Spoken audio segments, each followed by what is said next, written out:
Alice's Adventures in Wonderland, Chapter 4, Another Swimmer.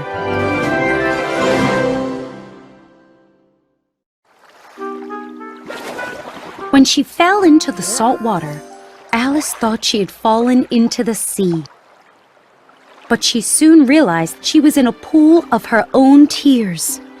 I cried all these tears when I was 9 feet high, Alice said.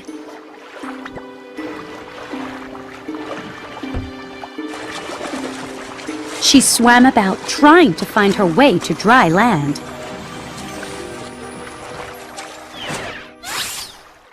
I wish I hadn't cried so much.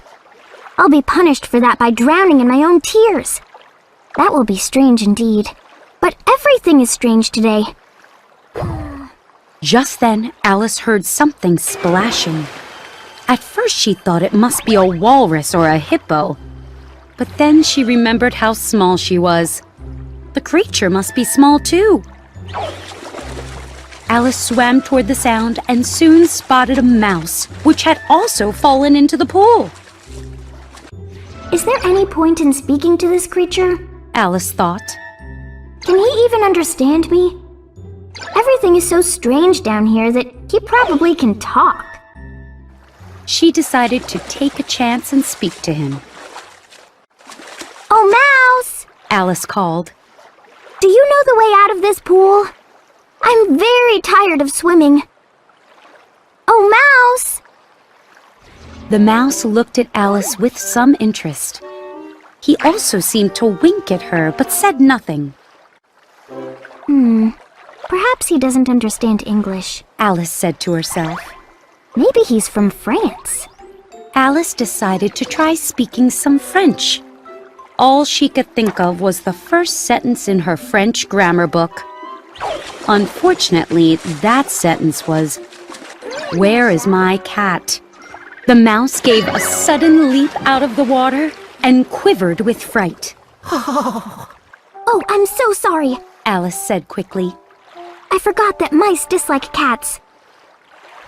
Dislike cats? The mouse cried. Would you like cats if you were me? Well, perhaps not, but don't be angry with me. Alice said calmly. She was glad that the mouse spoke English. I wish that I could show you my cat, Dinah. I think you'd learn to like cats if you met her. Dinah is such a dear, quiet thing. The mouse said nothing. Alice swam lazily around the pool as she described Dinah for the mouse. Dinah lies by the fire, purring so nicely. She licks her paws and washes her face. She's such a nice, soft thing to pet. And she's the best at catching mice. The mouse was shaking with anger, and Alice was sure she had offended him. Oh, I beg your pardon, Alice said. We won't talk about Dinah anymore. We? The mouse squeaked. As if I would talk about such a thing. Our family has always hated cats. Don't let me hear that word again! All right, Alice said as she desperately tried to think of another topic of conversation. How about dogs?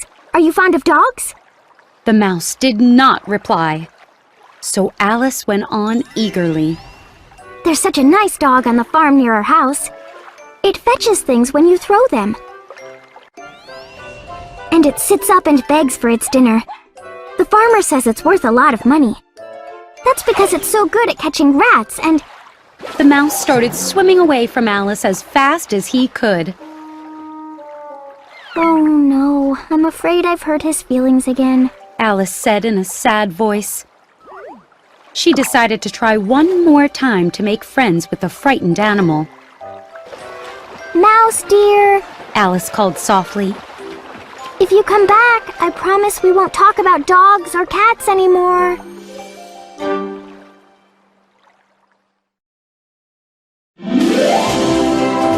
Alice's Adventures in Wonderland, Chapter 5, A Race to Get Dry.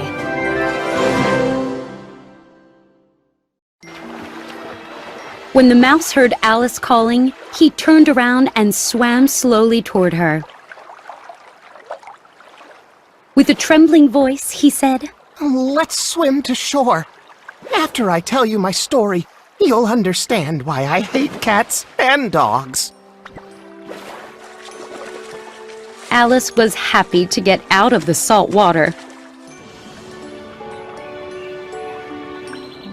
The pool was getting crowded with birds. Alice led the way, and everyone swam to shore. It was an odd-looking group that gathered at the edge of the pool. Everyone, including Alice, was dripping wet, grumpy, and uncomfortable. The main question was how to get dry again. The creatures discussed this among themselves, and Alice soon joined in. She wasn't surprised anymore that she could talk to birds and animals, or that they could talk to her. In fact, she had a long argument with the parrot. We need towels. Alice finally said. Lots and lots of towels. That's the fastest way to dry off. You're completely wrong, the parrot said. Birds never use towels. Do you have a better idea? Alice was getting tired of arguing about towels. I'm older than you are, so I know more than you do, the parrot replied. Really, parrot? How old are you anyway? But the parrot refused to reveal her age, so that was the end of the argument. Fortunately, the mouse took charge of the group. Sit down, everyone, and I'll tell you my story while you dry. My family has a long, sad history with cats and... The duck said with a shiver. I beg your pardon? The mouse said. Did you say something? But before the duck could reply, the dodo spoke up.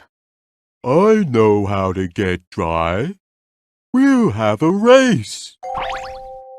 Alice looked around the hall. Where will we race? The dodo was already marking off a rough circle. The exact shape of the course doesn't matter, he said when he finished. It was the strangest race that Alice had ever seen. There was no starting line because the dodo let everyone start in different spots. And he didn't say, On your mark, get set, go! Instead, the creatures started whenever they liked. When they'd been running for 30 minutes, the dodo called out, The race is over! Everyone was now dry and happy. The birds gathered around the dodo. But who is the winner? One asked.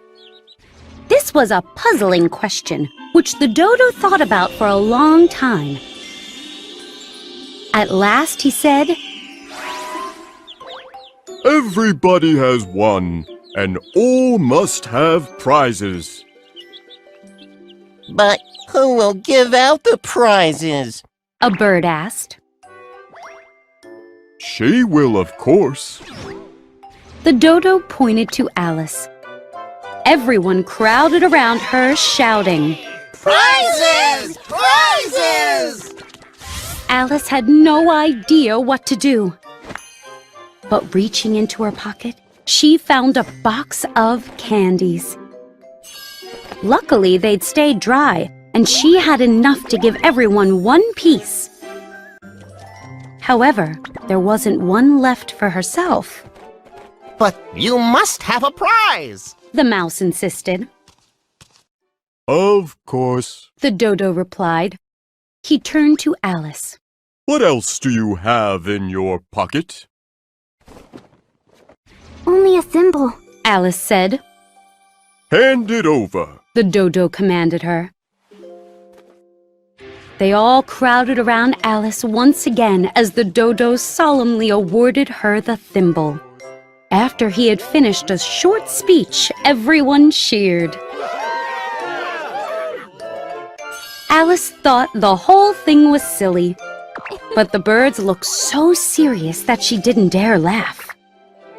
So she simply bowed, thinking about what strange creatures she'd met in the rabbit hole.